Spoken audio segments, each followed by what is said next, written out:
Soul Land 3 The Legend of Dragon King के इस episode की शुरुआत में एल्डर कई जो होती हैं ये अनाउंस करते हुए बताती हैं कि ये जो थर्ड ग्रेड क्लास 1 है इसने 7 और 7 में से हार मान ली है और इस तरीके से जो फर्स्ट एंड सेकंड ग्रेड की अलायंस है वो इस टीम चैलेंज को जीत चुकी है। और इस चीज को सुन के सभी लोग काफी ज्यादा खुश होने लगते हैं और चारों तरफ ही नारे लगाए जा रहे होते हैं कि हम जीत गए। जबकि सब लीजी जो होता है ये भी खुश होते हुए जिंगलैंड को उठा लेता है और कहता है कि हम सबसे बेस्ट हैं। मगर तभी ज़ई जो होता है कहीं पे गॉसिप होते हुए देखता है, जबकि सर जिंगलैंड जो कहती है कि जल्दी से मुझे नीचे उतारो। और ग्रैंड टीचर जो होता है ये भी खुश होते हुए हंसते हुए कहते हैं कि आजकल के नौजवान लोग जो हैं ये सच में काफी ज्यादा इंटरेस्टिंग है।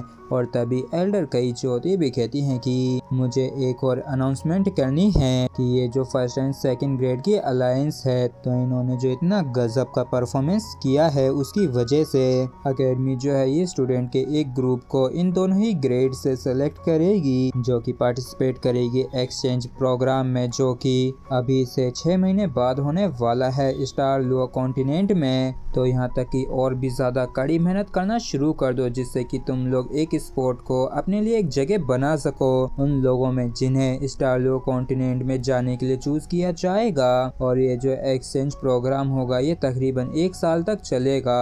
और इस चीज को सुनकर टांग वुलिन सोचता है कि मतलब कि हम लोग स्टार लुआ कॉन्टिनेंट जाने वाले हैं जो कि हमारे लिए एक तरीके से पूरा ही नया दुनिया होगी। मैं तो बस यही सोच रहा हूँ कि आखिर वो किस तरीके की जगह होगी। और फिर हमें डॉर्मेट्री का सीन दिखाया जाता है जहाँ पे टांग वुलिन जो होता है आके पूछता है कि क्या तुम लोग भी स्टार लुआ कॉन्टिनेंट जाना चाहते हो। तो इस पर युआनन ये हुई जो होती है कहती है कि मुझे यहाँ पे रहने की आदत सी पड़ गई है तो मैं सच में यहाँ से नहीं जाना चाहती हूँ। और क्योंकि अभी सभी की कल्टीवेशन जो है एकदम सही रास्ते पे बढ़ रही है तो इस तरीके से 1 साल को किसी और चीज पे लगा देना काफी बड़ी कीमत होती है। तो टांग वुलिन जो होता है कहता है कि मैं दावे के साथ कह सकता हूँ कि एकेडमी जो है ये पक्का तुम्हें चूज करेगी क्योंकि वैसे भी तुम सेकंड ग्रेड क्लास 1 मॉनिटर जो हो। और इसके अलावा अगर वो हमसे पूछते हैं जाने के लिए तो एकेडमी के पास कोई ना कोई तरीका होगा जिससे कि हमारी जो कल्टीवेशन है उसमें कोई भी बाधा ना आए और इसी तरीके से ग्रो होती रहे। युआनन जो होती है कहती है कि अगर मैं पक्का उसे कर लेती हूँ तो मैं जरूर जाऊंगी, लेकिन क्या तुम अच्छी खासी मात्रा में स्प्लिट एलॉयज को फोर्ज कर सकते हो।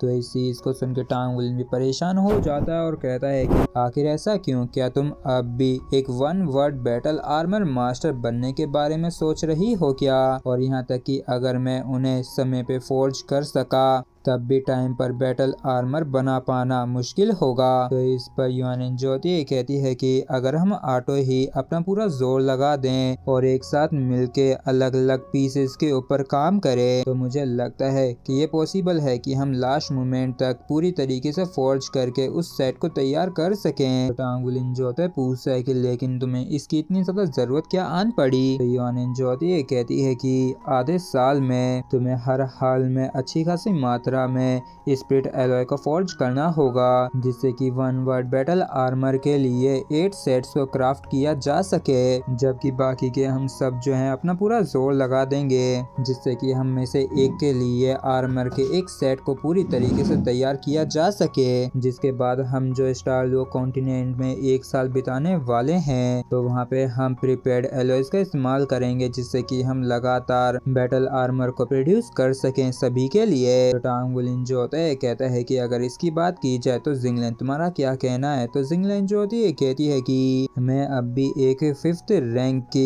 मेका क्राफ्टमैन हूँ तो एक 1 वर्ड बैटल आर्मर सेट को तैयार करने के लिए मुझे हर हाल में रैंक 6 पे पहुँचना ही होगा, नहीं तो जो फाइनल कोर कंपोनेंट होगा आर्मर का वो कंप्लीट नहीं हो सकेगा। और चलो मैं अपना बेस्ट देने की पूरी कोशिश करूंगी जिससे कि अगले 6 महीनों में मैं ब्रेक थ्रू कर सकूं तो इस चीज को सुन के टांग वुलिन जो होता है कहता है कि चलो ठीक है, अगले इन 6 महीनों के लिए तुम्हें बस क्राफ्टिंग के ऊपर ही फोकस करना है अपनी पूरी बॉडी के बैटल आर्मर को बनाने के लिए। और जब तुम्हारी स्ट्रेंथ काफी ज्यादा बढ़ जाएगी तो तुम फ्यूचर में आर्मर को क्राफ्ट करने में और भी ज्यादा तेज हो जाओगी। और रही बात युआनिन और ज़ेंग्यू तुम दोनों की, तो तुम दोनों का क्या? इस पर युआनिन जो होती है कहती है कि कोई भी शिकायत नहीं है। ज़ेंग्यू भी कहता है कि हाँ मुझे भी कोई दिक्कत नहीं है। और फिर क्या था, टांग वुलिन जो होता है कहता है कि तो फिर ठीक है, अगले इन 6 महीनों के लिए हम सभी काफी कड़ी मेहनत करेंगे। और इसी के साथ ही फ्रेंड्स हमारा एपिसोड जो है यहीं पे खत्म होता है। अगर आप लोगों को वीडियो अच्छा लगा हो तो प्लीज चैनल को सब्सक्राइब और वीडियो को लाइक करना बिल्कुल भी ना भूलें। Thank you.